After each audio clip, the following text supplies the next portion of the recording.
All right. So good morning, everyone, and welcome to Bringing the Fundamentals of Nonprofit Finance / Financial Bootcamp program this morning. This is the second workshop of 2021 offered by the Massachusetts Community Foundation Partnership. And as many of you may know, the partnership is made up of 14 Massachusetts-based community foundations who have come together since the start of the coronavirus pandemic to pool resources to strengthen the nonprofit community. My name is Madeline Morgan, and I am the Programs and Services Manager here at the Massachusetts Nonprofit Network. I'm joined today by Phyllis and Kelton of Philanthropy Massachusetts and my colleague Molly of also MNN, and of course our presenter Sandy McKinley.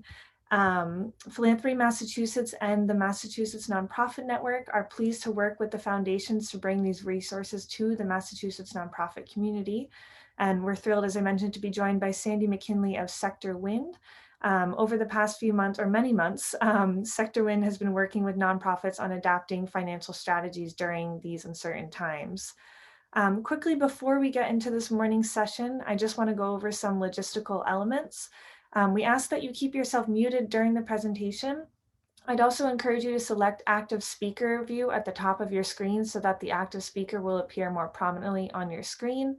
And if you have any questions during any part of the presentation, please feel free to submit them in the chat box to everyone, or if you'd like, you can send them directly to me at Madeline Morgan _MNN. If you're experiencing any technical difficulties, please let us know in the chat box at any time. And we are making a recording of this webinar and we'll distribute it afterwards. Before I hand it over to Sandy, I just want to mention the rest of the exciting sessions coming up this month. We have organizational change to achieve equity on January 27th, aka tomorrow morning, and then alternative strategies for fundraising events, designing the event on January 28th, this Thursday. Additional programs are being held through April and can be viewed and registered for at bit.ly/MASSCFP, or Mass Community Foundations Partnership. With that quick intro, I'm going to go ahead and turn it on over to our presenter, Sandy. Thank you, Madeline. Thank you, everybody, for joining us. And it's good to see so many names from our other sessions. It's always good to have this community, and I find it always amazing and lovely for people to join us in the morning to talk about finance and ways that we can strengthen our organizations. So I'm going to just jump straight in today. Our goals for our time today are to really get back to basics, really introduce the fundamentals of nonprofit finance, and with really the audience of you, really nonprofit leaders, managers, board members, and volunteers. And so really just taking a step back, thinking about how we can use our financial documents to first find information, think about what that means. What are some of the a couple or three key important metrics that we should be looking for? And then also recognize, how finance can talk a little bit about how finance can be used to perpetuate some of the systemic issues of access and inequity. So, we are not just our financial performance as organizations. So just raising that up and bringing that into the forefront of our conversation as well. So looking at where to find information, making sure that we understand it, calculating some important metrics, and then looking beyond, just the financial bottom line and how, finance is one of many tools that reflects our organization's overall strength and health.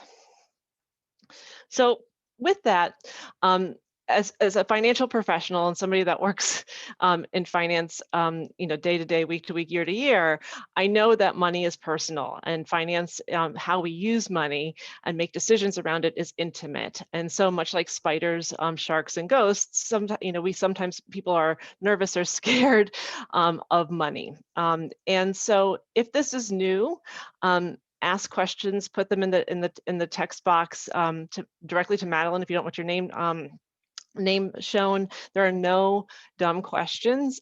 Take it slow, ask questions. We can do this. Nobody was born, no one jumped out of the womb and said, hey, listen, I want to like learn all about nonprofit finance. We all come to this in different ways.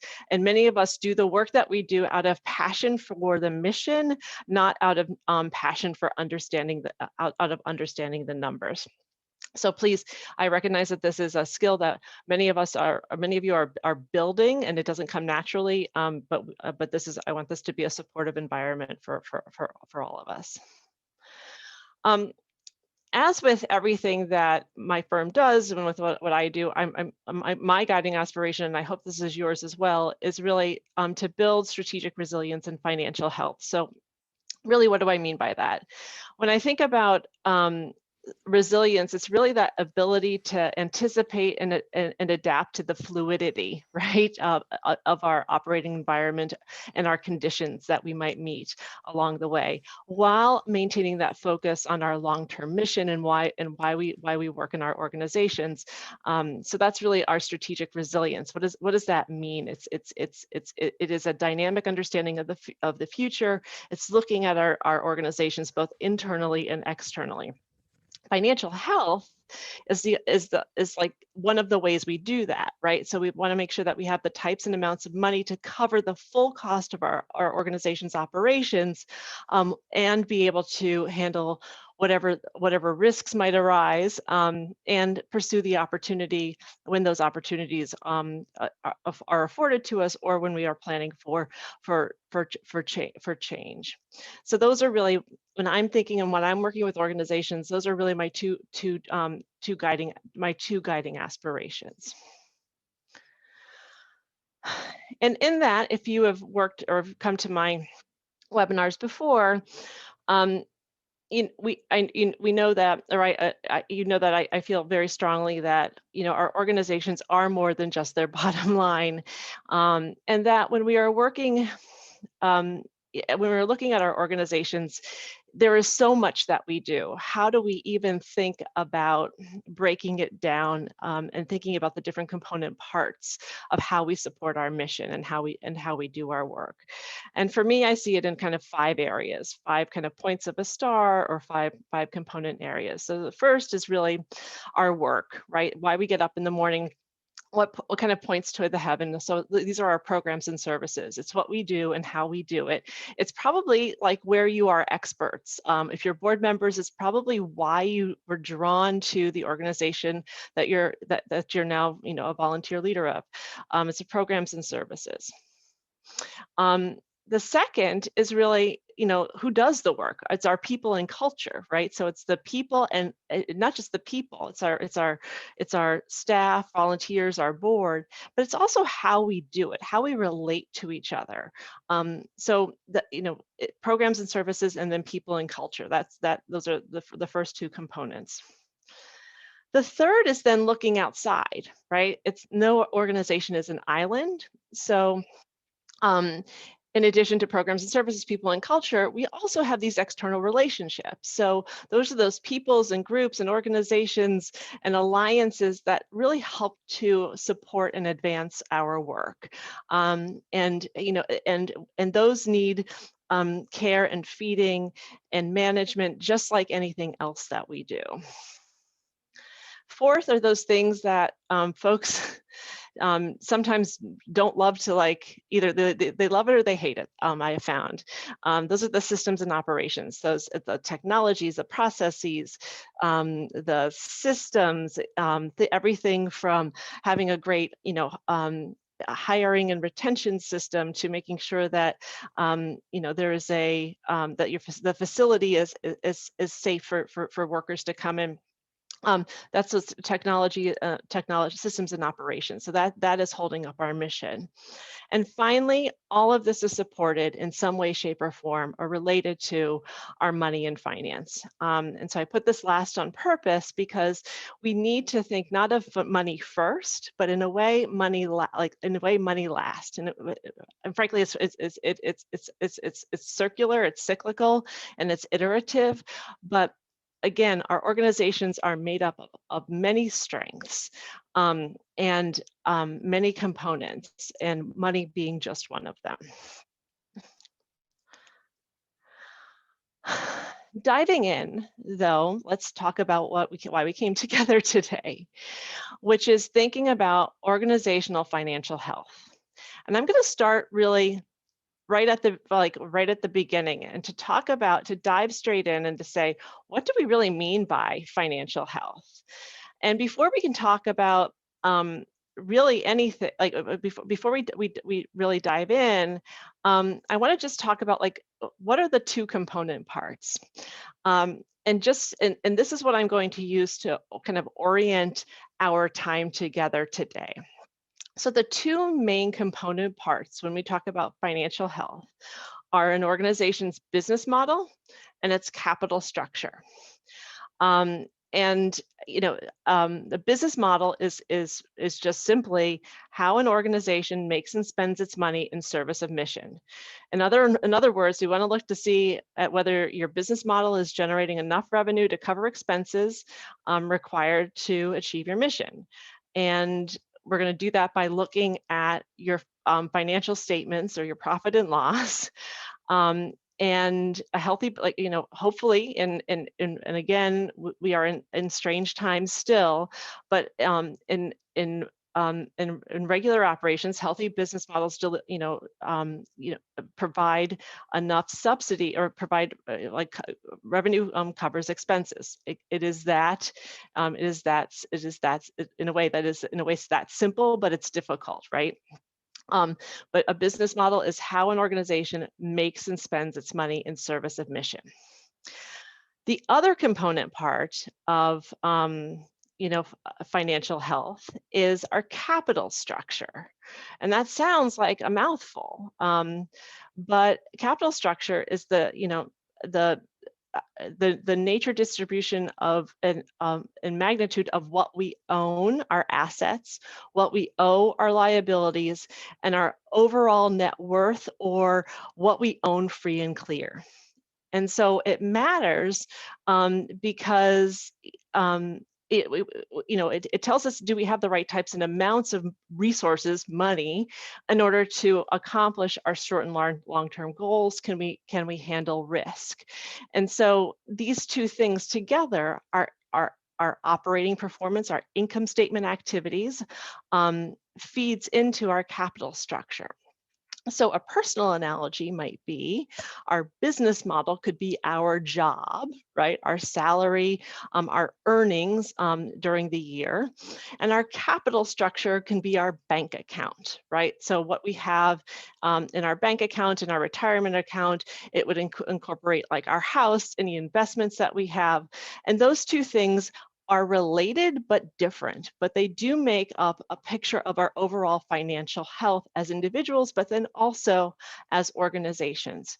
So as leaders and managers, either internal to the organization and working for the organization, we are managing on a day-to-day probably our our budgets, which is really our business model, but we are thinking frequently about our capital structure, whether or not we are consciously thinking of that or not.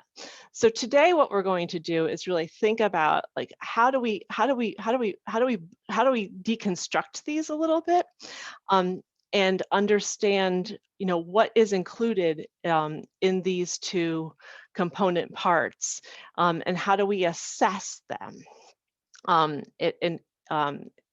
for our organizations. So, gosh, if you talk to accountants, I'm not an accountant, I work in finance and strategy, but there are so many different financial documents out there. If we want to look to the past, we have things like audited financials or reviews. We have the IRS Form 990, which is a compliance form that is a federal form. We can also look at past internal financials, right? So that's like backward-looking information that can reflect on past activities. If we're looking at present information, we have our budgets, we have kind of internal, like budget to actuals, and hopefully many of you are doing cash flow projections. I think it's probably one of the most useful tools or exercises that we can use as managers and leaders. I feel like many of us, since many organizations since COVID, have gotten on the cash flow projection bandwagon. And for future, if we want to look to the future, we can cash flow projections like bring us into the future, that bridge to the future. But we also look at multi-year projections or scenario budgeting or scenario plans, and then also then we go to our kind of strategic plans. But this is kind of the spectrum of how do we think about like our financial spectrum, our financial picture. For today, and for this introduction, I'm going to be largely speaking about audited financials in that structure. One, because it's a familiar structure. It's easier to convey in a webinar format in an hour and a half, and because even if you don't have audited financials, most of you do have IRS Form 990s. The IRS 990 can be decoded into a familiar, almost audit-like format. I have included a link here to a resource by an organization called Propel Nonprofits. They have what's called an IRS 990 decoder that takes pages 9, 10, and 11 of the IRS 990. It's very easy to use and input, and it spits out your IRS 990 into an audit format. So it will reformat your 990 in about maybe 15 minutes of your self input into a format that looks a lot like an audit. So I'm choosing to use this format because it is just it is manageable and easily digestible. So let's start at the beginning. Audits or financial statements contained in the audits, there are two major ones, the balance sheet and then the income statement. In the nonprofit sector, they're really called the statement of financial position and the statement of activities. For simplicity, because I get tongue-tied if I say statement of financial position and statement of activities too many times, I shorten it like most people do, which is to say balance sheet for statement of financial position and income statement for statement of activities. So these are the two major financial statements. There is the statement of cash flows, which we won't be talking about today, which talks about the reconciliation of how money, cash flows through your organization. Incredibly interesting, exciting if you're a finance person like myself, a whole separate webinar if we would want to ever do that someday. But these are really the two major financial statements. I'll start with the balance sheet on the left. Well, no, I'll start with the income statement because that's really where most people are pretty familiar. This really talks about, this is our capturing our activity during 1 year, typically the start of our fiscal year to the end of our fiscal year. And it talks about all the revenue that came into the organization, all the expenses that we spent, and then at the end of the year, we had either a surplus or a deficit. So it's revenues in, expenses out, and then surplus or deficit. Started at the beginning of the year and to the end of the year. So it's that activity, beginning of the year to the end of the year. Our balance sheet then reconciles that with all of the activity that our organization has had over our years, so the accumulation of activity over time. And that says, it has kind of 2 points. It has to balance, right? It says assets on the left side, which is what do we own? And then on the right side, it reconciles how what we own, how is that paid for? Are those leveraged in any way? So do we owe anything? Those are our liabilities. And then what do we own free and clear, which are our net assets. So our balance sheet has some simple math. Our assets equal our liabilities plus net assets. If you remember your algebra at all, you can also switch that around to say assets minus liabilities equals net assets. But the idea here is that the balance sheet looks at what we own, what we owe, and what we really own, or what we own free and clear. And at the end of each year, before we start our new fiscal year, our accountants go and reconcile. They take our surplus and deficit and they reconcile that on the balance sheet. So if we have a surplus, that means our balance sheet will grow or strengthen. If we have a deficit, that deficit has to be funded somehow. We hope that our balance sheet has cash or reserves that we're able to fund that deficit somehow. So it has to be reconciled somewhere. And then we start our new income statement, or our accounting starts fresh again. Our income statement starts new at the beginning of our next year. That is the basic mechanics of those two financial statements. I'm going to pause and just check to see if there's any questions in the chat on this.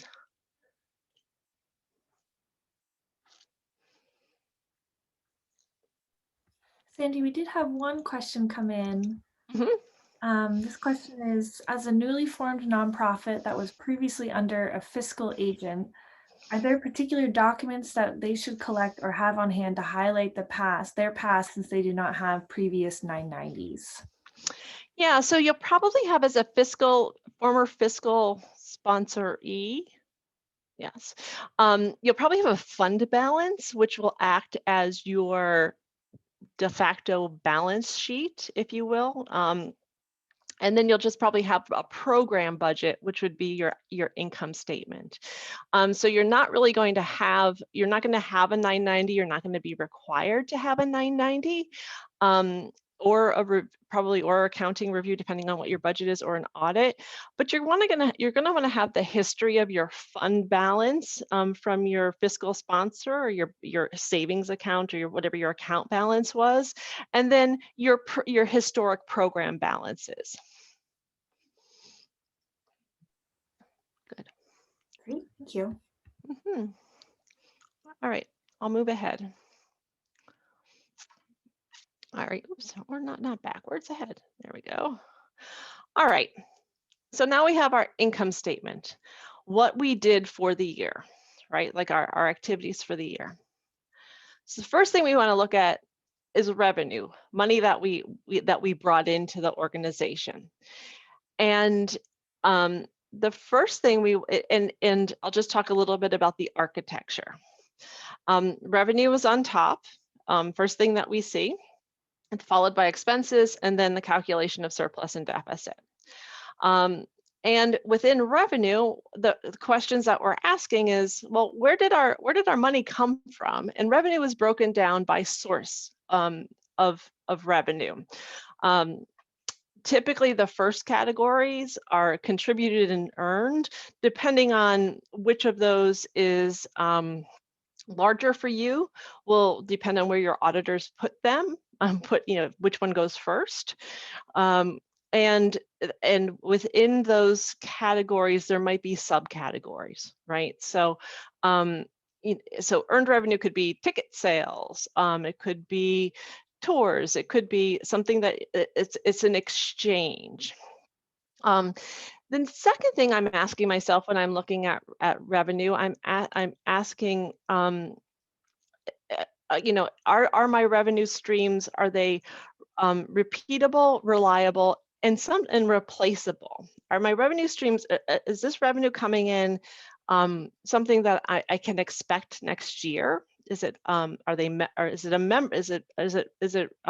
revenue that's coming in from annual memberships? And my membership drive has been pretty consistently bringing in $50,000 a year. That seems pretty consistent. That's a repeatable, reliable source of revenue. Or is it a one-time gift that we got because of a bequest. So my questions there are, is it repeatable and reliable? And then is it replaceable? So those are the three R's I'm asking myself as a leader or a manager. And then also, I'm also taking into consideration, is my revenue, does it have any quirks or patterns of time along the calendar? So does your revenue come in, is it seasonable? Is most of your work coming in the summer? Does it come in the winter? Does it come at a school vacation week?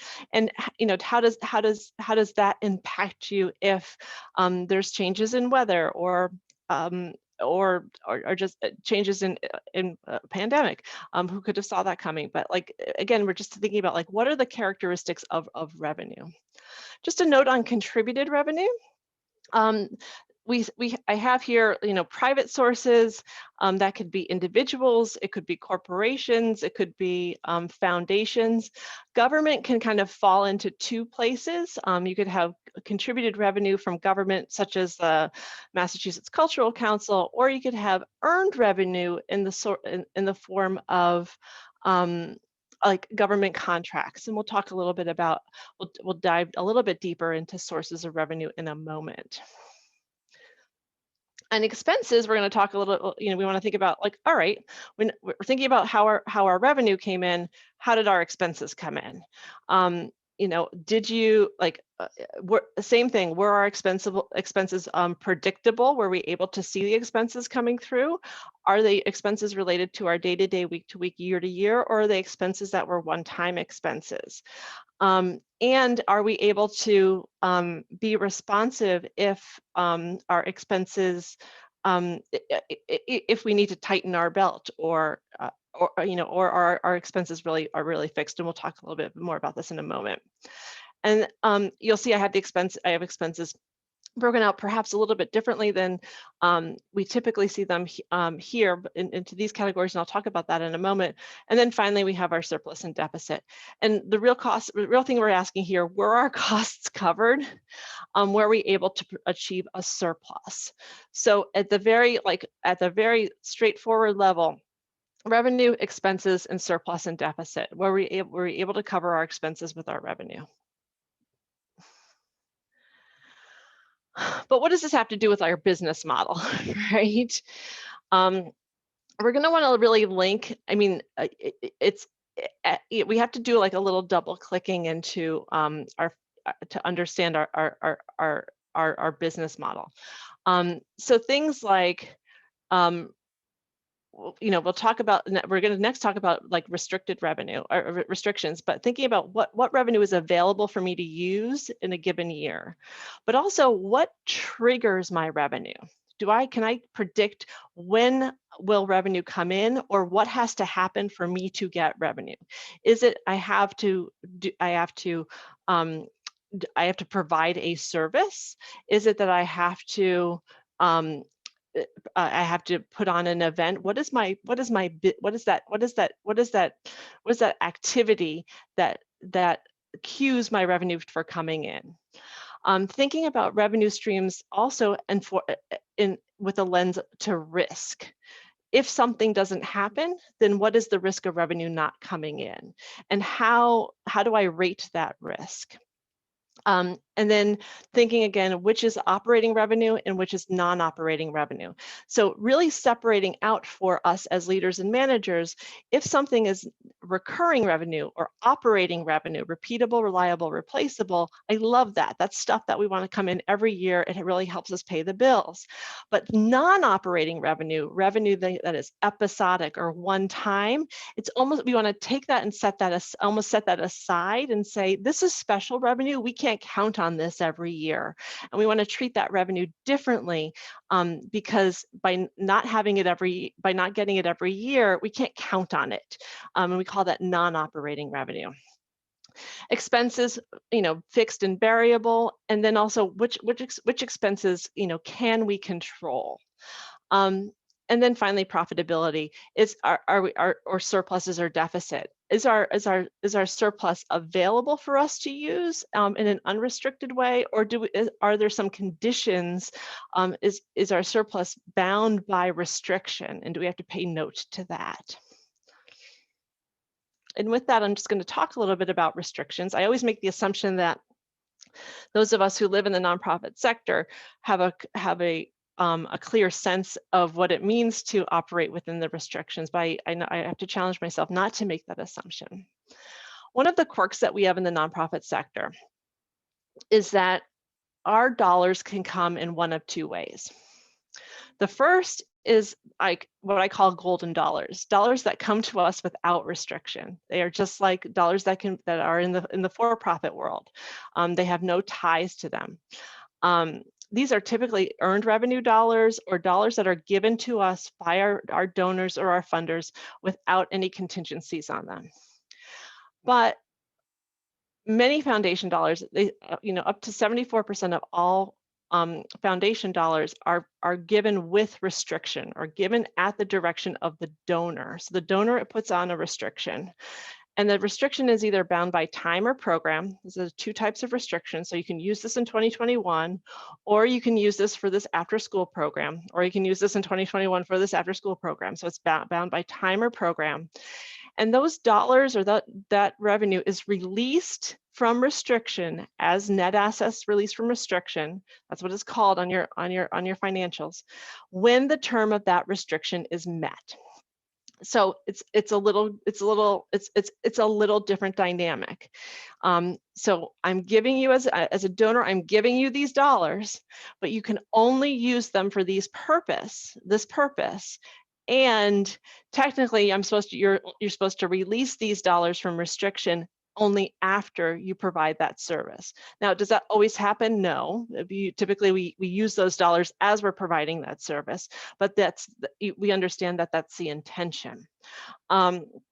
So that has a little bit of challenge for us as leaders and managers if our dollars that come in the door are highly are disproportionately revenue or dollars with restriction, and we don't have dollars without restriction that can be used for things like rent or supplies not related to certain programs, or what or where those restrictions are directed.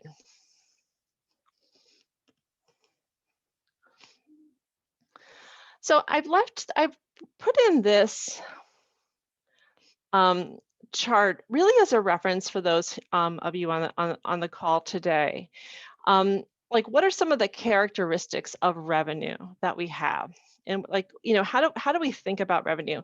I found this helpful for many board members because it kind of breaks down how do different types of revenue act, right? Like what sectors are they in? What are some of the dynamics? What are some of the, I would say, like, pitfalls, if you will? Everything from contracts, which are typically government contracts. Those, for example, those usually go to larger organizations. They are usually reimbursement based, which means that you need to have the cash up front to be able to provide that service.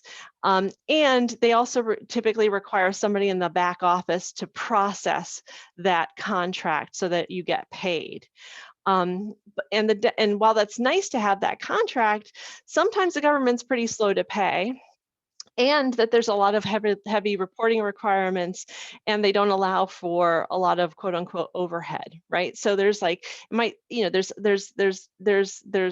catches to all types of revenue out there.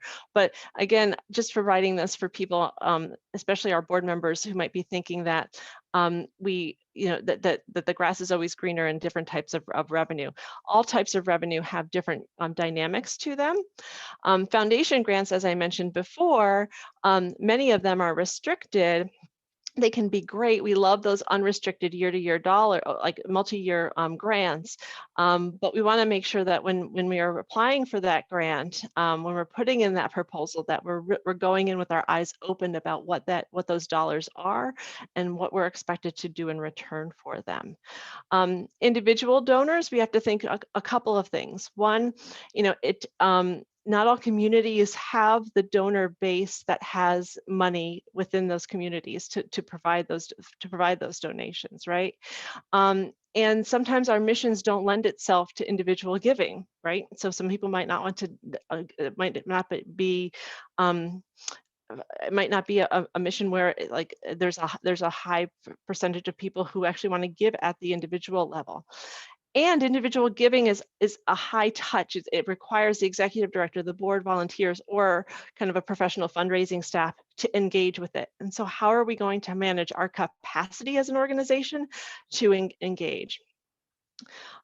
Special events, something I see very common, which is organizations love special events because they're fun, but they put in a ton of sweat equity, sometimes expense, and a lot of hope, but don't think about what the net result will be. So you might spend $25,000 on the setting up the event, and you raise $24,000 and spent 6 months planning, and you've essentially lost $1,000. But really thinking about what the net result of that special event is. And so on and so forth. So again, just a way for us to really think about, what is that story? What is around the types of revenue that we typically have in nonprofit organizations? On the expense side, the first thing I'll say is there are we typically have a lot more control over expenses, but we first have to really understand how they behave. That's the first thing I ask people. So what expenses of yours are fixed, like a mortgage payment or a rent payment, which are variable, right? So if you have seasonal staff or hourly staff, or what are those things that are variable? Or what are semi-fixed? Those are those step expenses. So if you're running a out of school time program and you know that for every 5 students you need 1 teacher, as you get every 5 students you have to hire 1 teacher, that would be a step expense. So that's really the first thing we want to think about our expenses, is really how do they behave? What is so that, like, really what is their behavior? And then the second is, all right, well, where do they go, right? And I think that we frequently think about expenses in what I call kind of the unholy trio, the program, admin, and fundraising buckets. And I challenge us to really think, of our expenses in a more natural category, which is, how much are we spending on our people? How much are we spending on our place, our occupancy? How much are we spending on our what I call like our support costs, like our program support costs, the materials that help us do our work, and then how much are we spending on people that aren't on our payroll but help us do our work? So if we think about it in that way, as leaders and managers, we get a better sense of where we might have some levers or some control over expenses. So our personnel is everything from salary to payroll to benefits and all those things associated with staff. It's typically the largest expense because we are a people serving people sector. And by that I mean most organizations will fall somewhere between 60 and 80%. If it's a human service agency where there's a lot of one-on-one contact, that can go much higher. But personnel is our largest expense. Professional fees, those are our lawyers and our accountants and our consultants. Those are people that help us out, but aren't necessarily on our payroll. Our occupancy, what we spend to be in our place. And so it's not necessarily our mortgage payment because that's more of a balance sheet transaction, but that's like our rent, our utilities, those costs related to like our maintenance costs. So those costs related to running our facility. How much are we spending like in our place? And then support it's, it's those costs not related to our people, not related to our place. But it's really thinking about supporting our organization and supporting our programs. So it could be the art supplies for our out of school time program. It could also be the copy paper for our office copier. It could be the magazine subscription. It could be those things that help. It could be conference expense. It is all those things that help us get the work done. And they're like legitimate expenses that really help us advance our mission. Depreciation, which is you'll see on your income statement, is a non-cash expense. We don't write a check to Mr. Depreciation, but it's a proxy for how our assets, our fixed assets, are deteriorating over time or depreciating over time. And it's a good measure, like it's a good thumbnail measurement of how much we should be saving to replace that equipment or those fixed assets. Some of you might have something called pass-through, where we get a grant typically and we pass it through to another organization. And then in kind. The accountants have very specific ways of counting in kind, and we'll see it as both revenue and expense to offset, and then you'll see a note about it. But it's typically donated goods or volunteered services, and again, it's a very specific definition. As much as we want to count everything as in kind, we should be able to narrate how volunteers help us, but for the specific definition of in kind, I leave that to the accountants on how that's officially reported. So kind of coming to the kind of end of the income statement, we look at all of those things, and your individual income statements are going to be in your business models are each going to be different. But so how do we think about how we're doing? So we want to celebrate if we have consistent surpluses, celebrate even more if they're consistent, unrestricted operating surpluses. We want to celebrate revenue that's reliable and repeatable year over year. And if we have surpluses that are sufficient in size, not only to cover day-over-day costs, but we can cover our depreciation costs, we can cover our debt principal payment, we can invest in kind of new fixed costs, and we can contribute to our savings.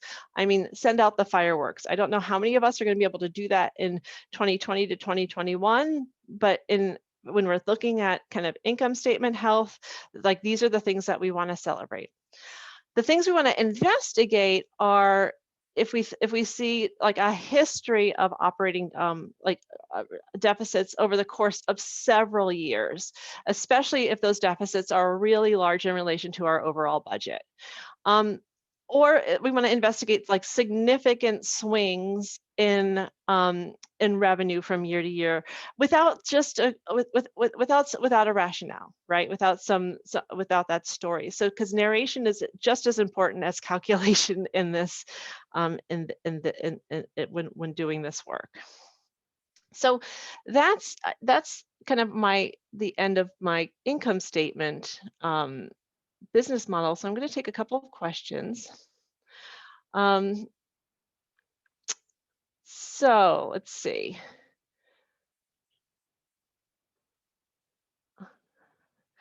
There was like discuss reliability, risk of revenue sources. What does one do with this information on financial statement? So I think the reliability, risk of revenue sources is something to reflect on as a leader or a manager and when we're thinking about like interpreting or looking at our financial statements, you're not going to assess the risk on the financial statement, but as you're looking at it, you're going to ask yourself and reflect on it. Is this at risk? Is it reliable? Or is this going to be a threatened in the future? Deferred revenue is coming up next. That's on the balance sheet. And let's see. There's pros and cons of having part-time staff on the payroll versus being paid as consultant. That's kind of more of an accounting question. And that gets into, how much you're paying in kind of taxes and some of those legal ramifications. So I'm not going to comment on that. There are a little bit more, they're a little bit more nuanced there than we're going to cover today. and more on depreciation and pass-through. So depreciation is, I'm happy to talk a little bit about depreciation. So depreciation is, let's take your, what can we take as a depreciation? I'll take a facility just because it's an easy one.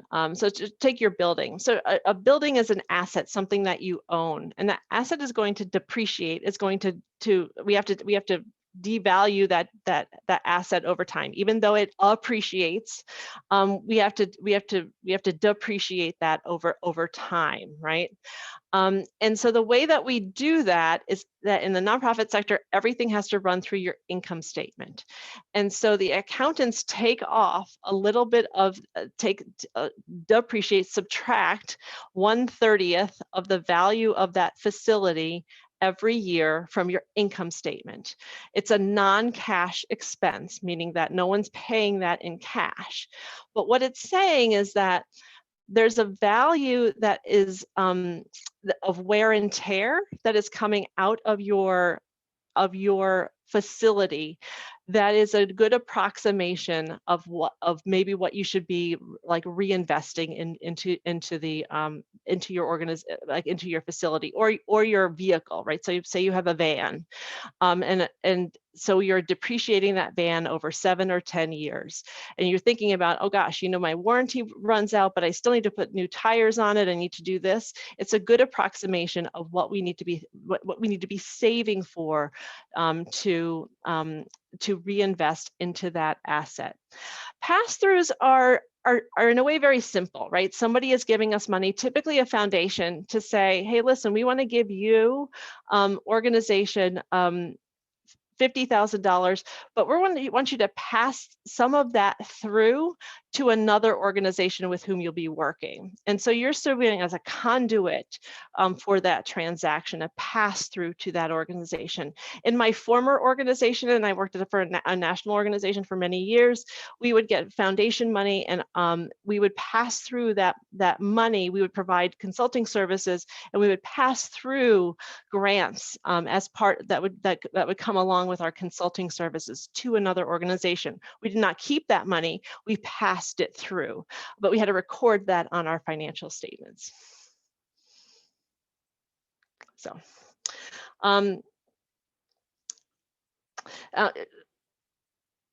our pass-through is always 100%. Yes, they are always 100%.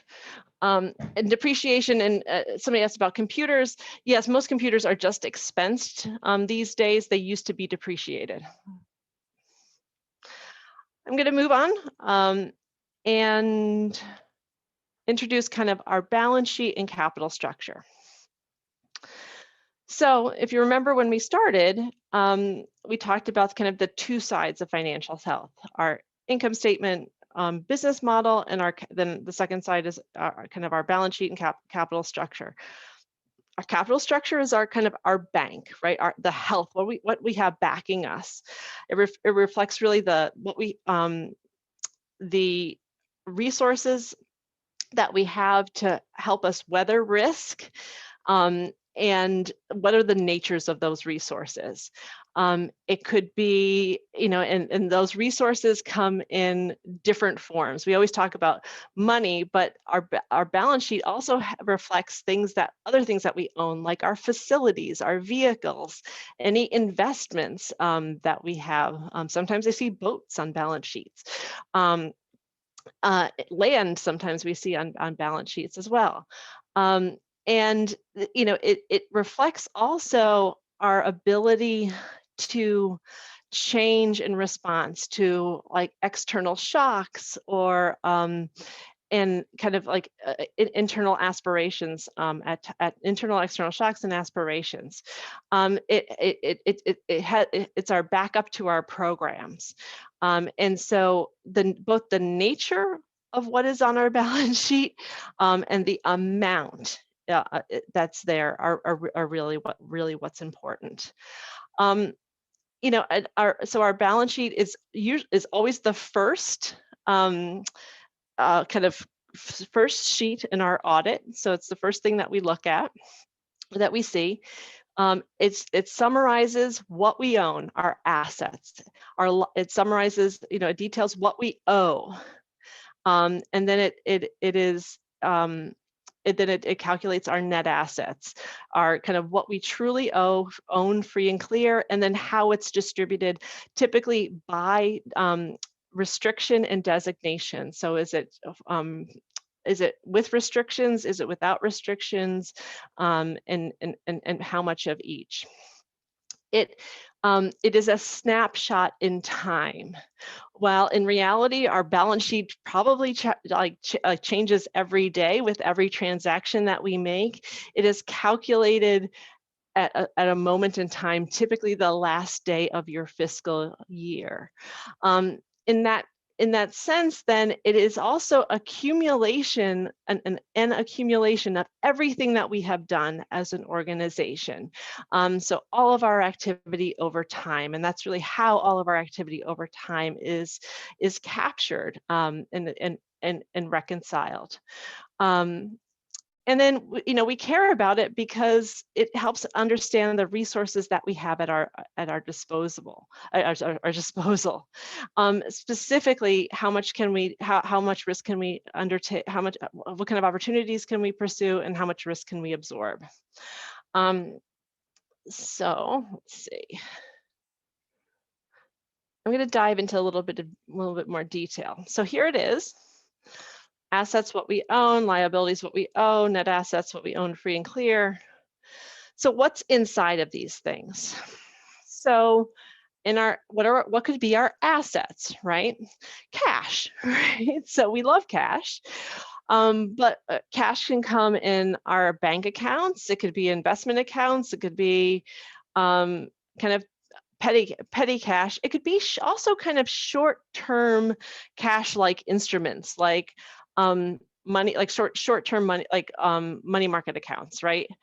It could be things like we could also have things like fixed assets, right? Like furniture, equipment, property, facility, those types of things, like things that don't look like things that are just solid. We own these things.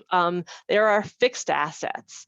But they are things that we own, and they are valued. Prepaid expenses. So those are things, it's typically insurance. We have paid for insurance, and it is, we own that.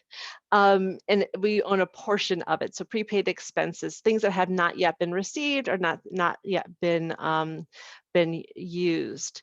And then things that we have invested in. So long-term investments. So that could be things like, if you do have an investment account, that would be something that you own.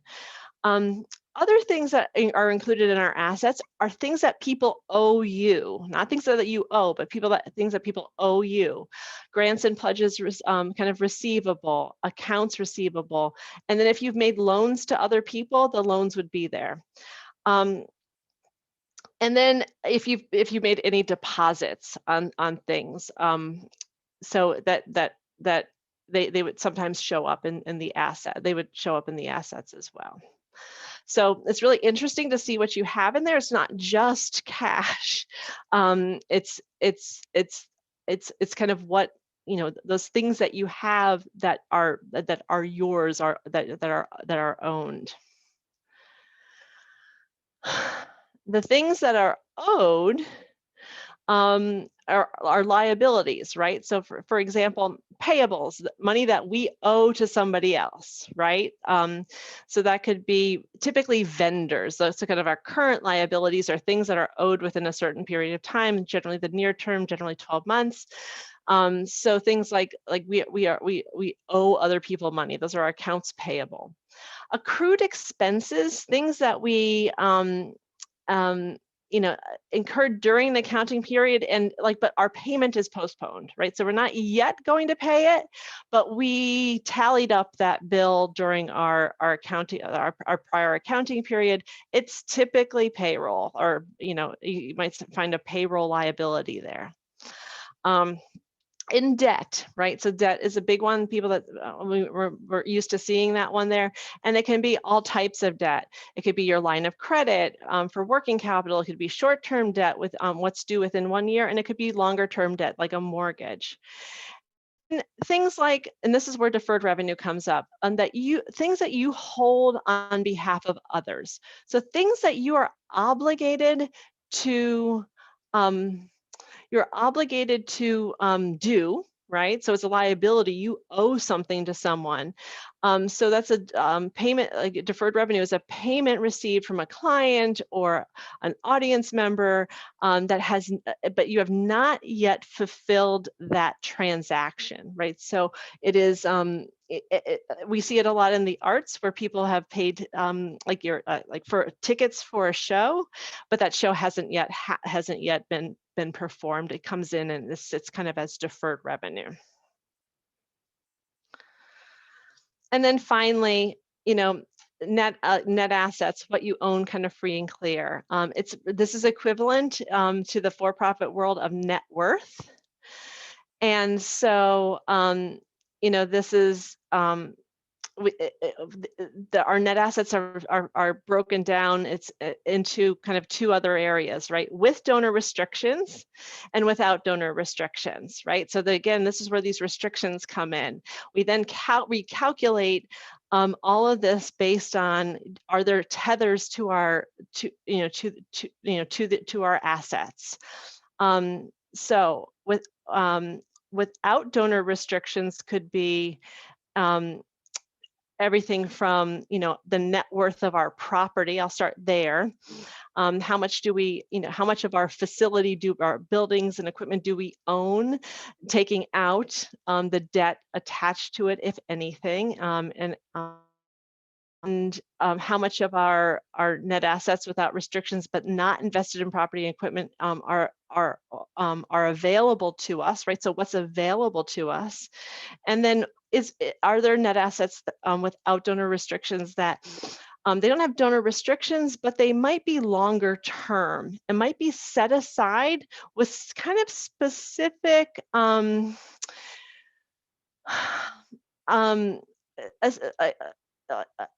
just a specific earmark, but it's not a restriction that's set by the donor. It's reserved by the board. The board has said, you know what, we're going to put this in a special we're going to put a special designation and say that this board designated fund is for building repair or for executive transition.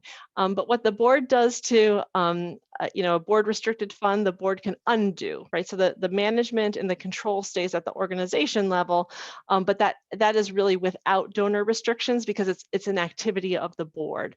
Those things are calculated in those net assets. You own them free and clear, but you're managing them at the board level. And that's what we find inside of our balance sheet. Our assets, what we own, our liabilities, what we owe, and the calculation of those net assets at the bottom.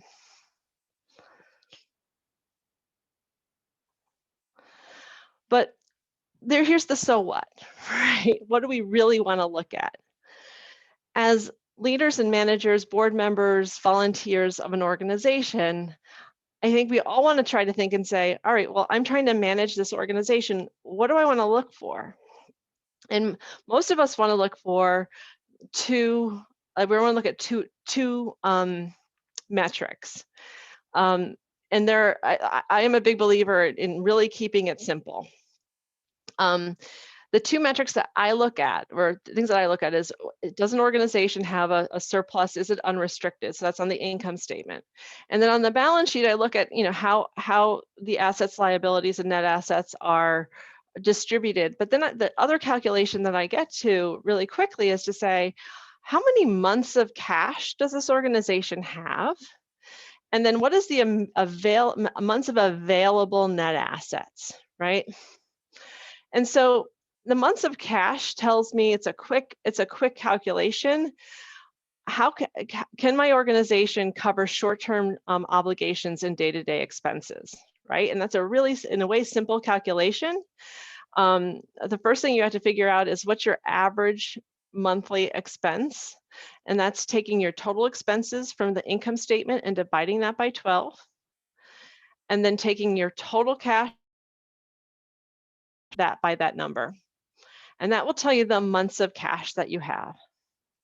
It's probably going to be less than 1 these days, but it gives an approximation of if all sources of revenue were shut off, how long could your organization operate? The months of available net assets is really looking at just a broader calculation. It's saying, what's that true safety net? It's a little bit more complicated of a calculation. It's a different calculation. It's not so quick and dirty. It's looking at total net assets without restrictions, minus the portion related to property and equipment and property and equipment debt, right? So think about it. You can't take your, desks and facility to the bank and cash that in for payroll, right?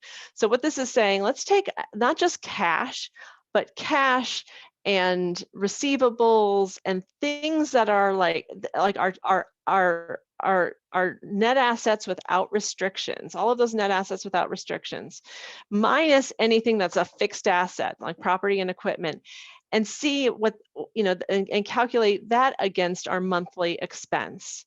That's really our available safety net. That's saying everything that we own free and clear except for property, and divided by our monthly expense, that's our organizational safety net. So we're looking at these two metrics. One is months of cash, and the other is available net assets. And those are the two things that I kind of look at when I'm looking at an organization to think about, how are they doing from a health and strength of balance sheet. There are other measures, but today our goal was really to think about just those straight up, introductory calculations.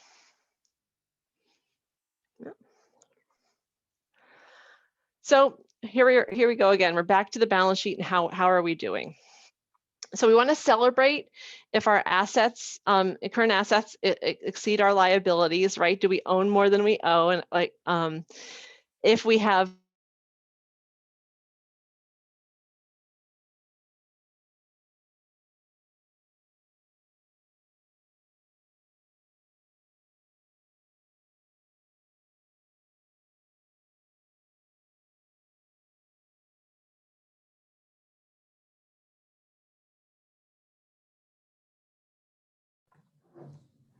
Looks like we may have lost Sandy momentarily.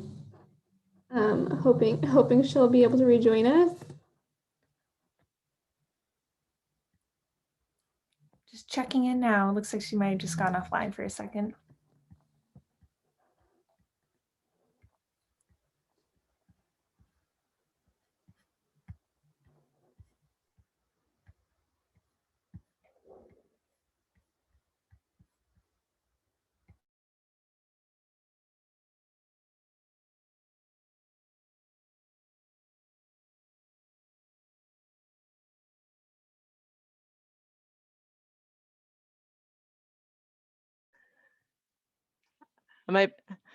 Madeline, am I back?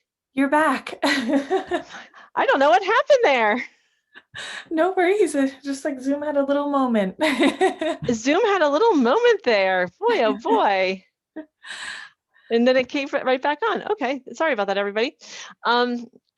So I want to take a look and see, can my current assets, do I have an ability to kind of manage debt? Do I have evidence of am I investing in my fixed assets? Do I have 3 months of expenses? Nobody really has 3 months of expenses right now. And then can I do my available net assets without restrictions? Do I have 3 months of that, which is really some of the benchmarks that we look at. Again, right now, it is kind of the strange time, so everyone's balance sheet is a bit off. But again, as we're thinking about the pre-post-COVID world, what do we aspire to as organizations? We still want to investigate what are our high amount, like if we have a high amount or high amount of liabilities relative to our total assets.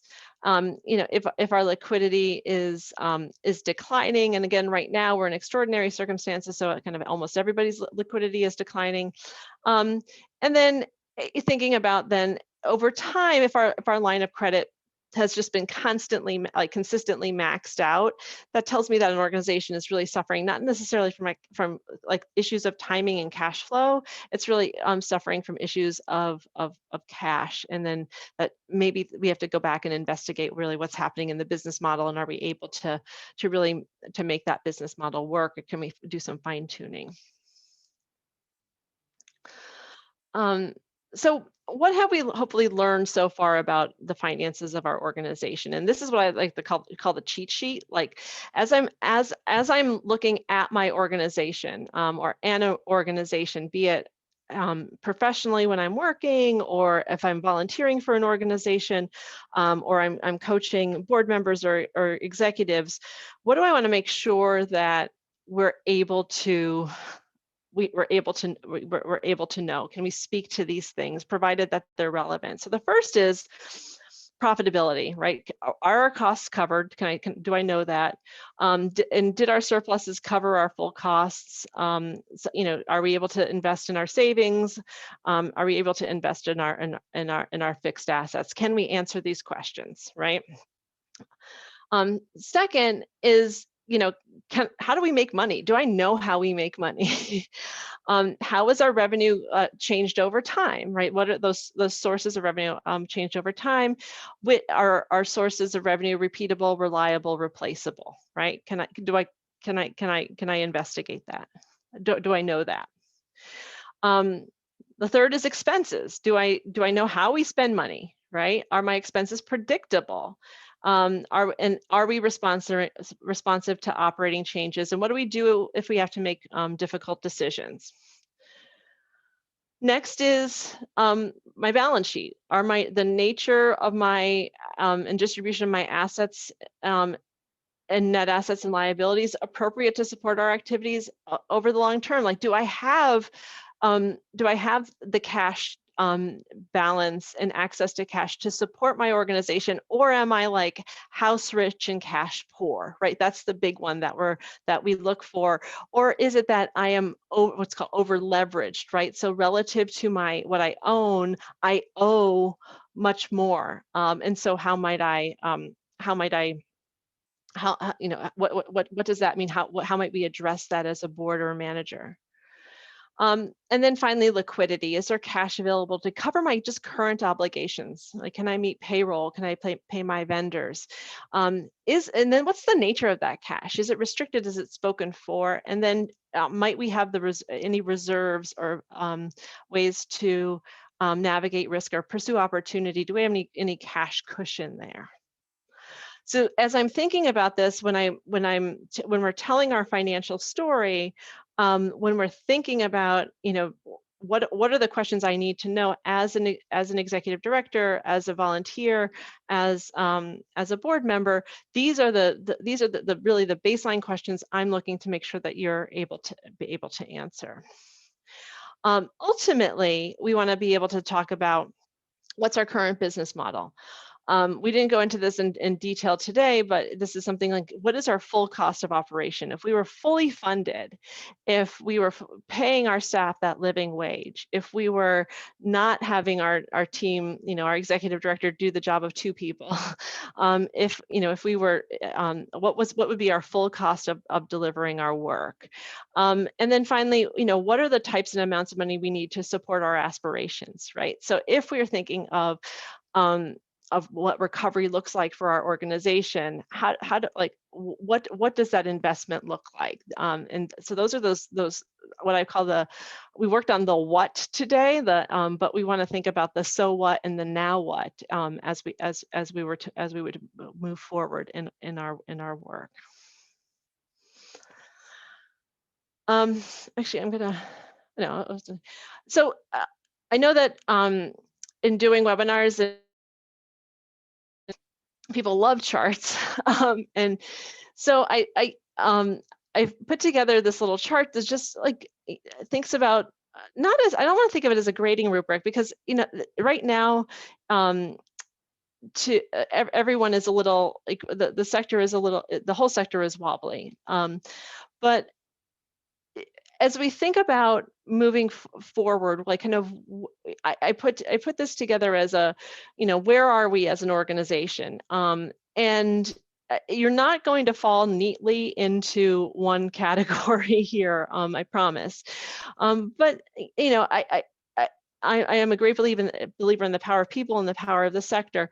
But just looking at what we might, where you are, what you might want to watch for, and what are some of those typical needs. So I've categorized some organizations as stronger than most, making it work, some precarious, extremely constrained, and in transition. I would venture to say that most of our organizations right now are in transition, because most of us have been asked to do things that we haven't been asked to do, and are changing in some way. But we want to, I would ask you, when the slides get sent out, to take a look at this and see kind of where your organization falls, and things, and then reflect on kind of those things that I have here for you to watch, and think about what types of what you might need, and then kind of informing your board discussions, informing your staff meetings, informing what you might think is right for the organization at this moment. Could this be helpful to you in reflection? And so finally, I'll just remind us that mission is supported not just by money, right? There are strengths. Organizational strength is more than money, and I think that we all have seen this especially over the past year. That people, I'm not a huge fan of the word sustainability, because for many reasons, but I will also challenge anyone to say that that an organization might not look strong financially, but it could be around for 50 or 30 years, and have incredible relationships in the community, have stellar programs, and you can't tell me that organization isn't sustainable, right? Because it is sustained by the power of its people, and it's sustained by the power of its community. It might not be financially strong, but it is sustainable.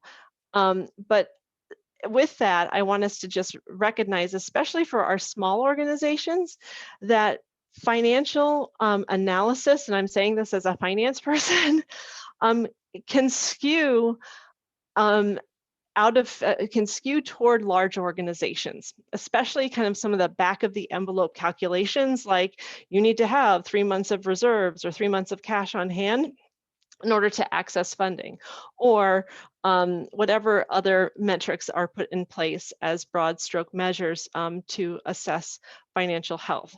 I raise this because it's becoming more, it is an ongoing and I think important conversation in the sector, and has always been.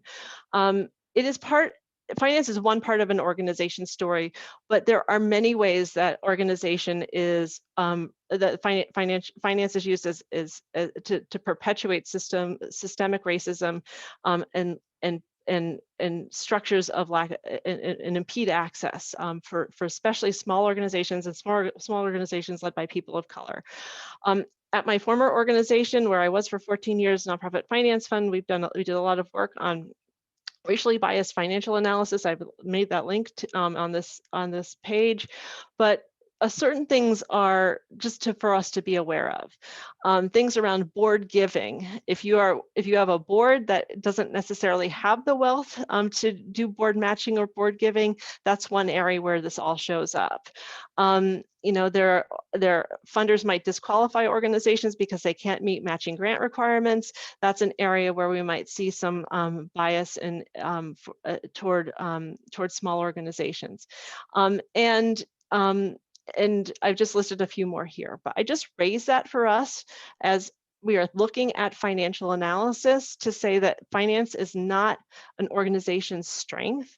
And as you are building your financial story and looking at numbers, recognize that and be sure to raise your voice when speaking with funders and donors to tell that story and where your strength lies, because I think sometimes we think of as finance as a neutral metric, when in fact it is not a, it can be a very biased metric for us, for like in this sector.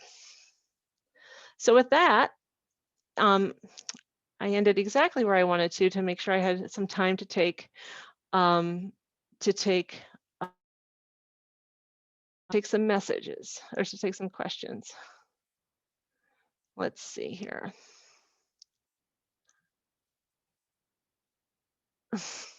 Let's see. So first one, let's see, I'm just going back. Thank you everybody for your patience. Would membership be considered deferred revenue? Memberships are considered earned revenue. It's considered like fee. It's considered earned revenue because it's typically for a year. It's considered just an exchange. Let's see. So the pre-sales for an album you're going to release, would that be considered deferred income? That's exactly what it would be considered. Is the PC word in the nonprofit sector for profit equals surplus? I think the correct accounting word for profit is surplus in the nonprofit world. Yeah. Proxy for engagement. Gosh, I have to go back. Oh, proxy for engagement on the last on that last slide. So one thing that we frequently will see, or we frequently saw in the in grant requirements or in nonprofit organizational assessment was, do organizations have 100% board participation in giving, which was the proxy for engagement of the board, which we would say is not necessarily a proxy for engagement. It's just a it is just a reflection of, because who's to say that a board member is engaged? And so that is something that we would want to make sure that we call out as not correct.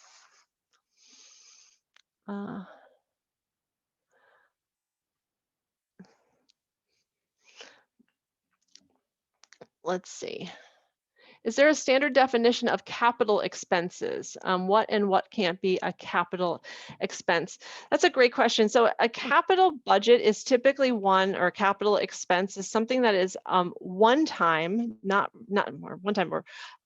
recurring. So there are two types of expenses and two types of revenue, two types of money that we have in the sector. One is operating, one is non-operating. Operating is day-to-day, week-to-week, month-to-month, and non-operating is one-time or episodic. Capital expense kind of falls into that episodic, and it's typically used to refer to things around investments in a facility, building, or campus. So things around, a schedule for capital improvements, things like putting a new roof on, there's a boiler, window replacement, HVAC, that type of thing. They don't, and so it's feeding that asset as a in regular repair and maintenance. Let's see. I think that's all I got. If there was anything else that I missed. Madeline, Kelton, did I miss anything? I don't think so. I think that looks good. Oh, it looks like we just had one more just submitted. Oh yeah. Are you saying that when you apply for a grant and they ask you how many of your board give, that is seemed indicative of lack of engagement? Yeah, so that's exactly what something that we do want to call out. So talking about, how many of your board give, if you're an organization that is a smaller organization or serving a community that doesn't necessarily have the wealth inherent in it, that would afford, you know, your board members to be giving at large numbers, it's worth a conversation with your program officer to talk about what they mean by engagement and why that is there, why that question is on your board. Why that question is there. If when they give, is it lack of engagement? Not necessarily. What we want to say is that it's not lack of engagement, it's that by giving does not always just equal, is not a trigger of engagement, that there are other means of engagement. And I'm happy to talk with you about that offline.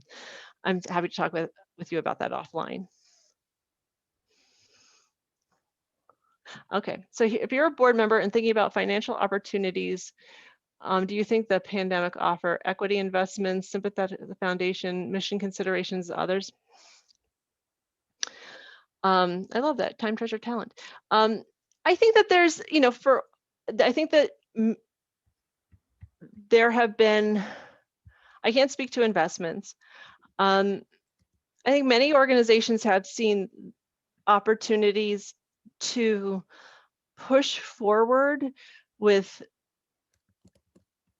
strategic aspirations and kind of recast programs in the pandemic. I think it has allowed organizations to ask two questions. One, what does our community value? Like, one, what is it that we do well? And two, what does our community value? And it's been my experience that organizations that are really putting those two questions at the center of what they're doing, like pre-post pandemic, are the ones that are really finding the opportunities. So to answer your question, like the mission reconsideration is where I think that the opportunities are. The organizations that are saying we're just going to wait it out or things will come back, and I don't know how many of those are still out there, are the ones that I think are really struggling. But organizations that are really embracing and really asking their constituents or their communities, like, what is it that you value in us, and you know, what is it that we do well, and how can we be responsive now and in the future, are the ones that are really finding the opportunities.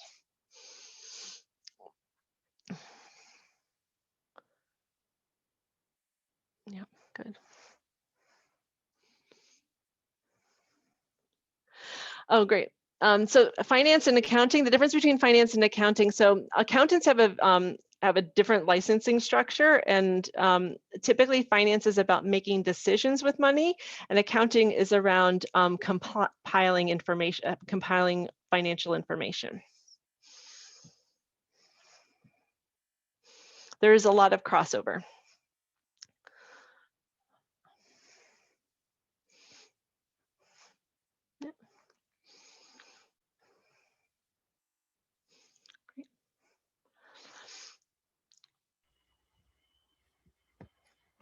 It looks like there was one question asking, this organization has a large part of their operating incomes come from interest earnings on endowment, and this varies from year to year. So they're wondering how this is budgeted. Yeah, so that would come in as earned, investment income earned. And if it's realized, meaning that you actually take that money, it would come as earnings from investment realized. If you still have to account for it, if you don't take the earnings, it would, in that case, it would be unrealized.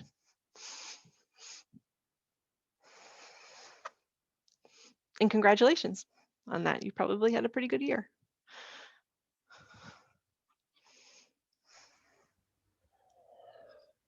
Awesome. Well, it looks like those may be all the, oh, here's one more question. Any thoughts or tips on including program staff salaries on program expenses? I am all for radical transparency. So you're always going to get me to, you know, be as transparent with our funders as possible. So that would be my, what I would do would to be is to talk about both the program expenses and then how that program fits in with the larger enterprise budget, right? So kind of it's a both and. I think sometimes we're like, even when a foundation just asks for our program budget, adding that context of how that program contributes to or fits into the entire organization is helpful in providing that helpful in providing that program officer that context. To say that what we want to do is be able to find to find and retain the most talented staff so that our programs can be the best that they can be, and that we don't do that by racing to the bottom, right? So to be able to say that in order to find the most talented program staff, we are looking to pay living and market wage for our staff. So. Is there a method for allocating ED and program payroll? There's a ton of methods for doing it. You can do it by, I've seen people do it by time, we've seen it do it by square footage. There's a number of different ways that you can do it, and you can look up allocation methodologies. And there's a number of different ways that it can be done.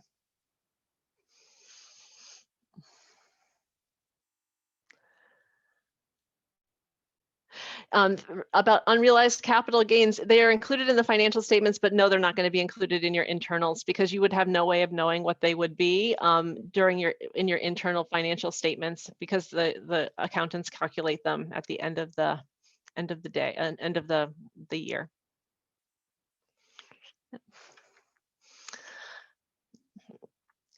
I've got you. Yes, but they do skew the financial statements. They do.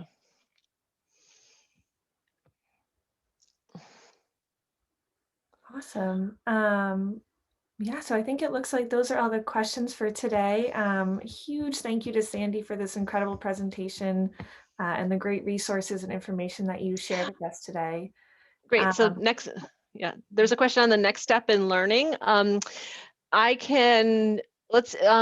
I put some links in, I'll send some links over with Madeline, and we can send them out with the slides. Would that be okay? That's perfect. Yeah. Well, Okay. So we'll follow up with the recording, the slides, the links that you mentioned, and we'll also include a survey. So we'd love to hear everyone's feedback from today's presentation as well.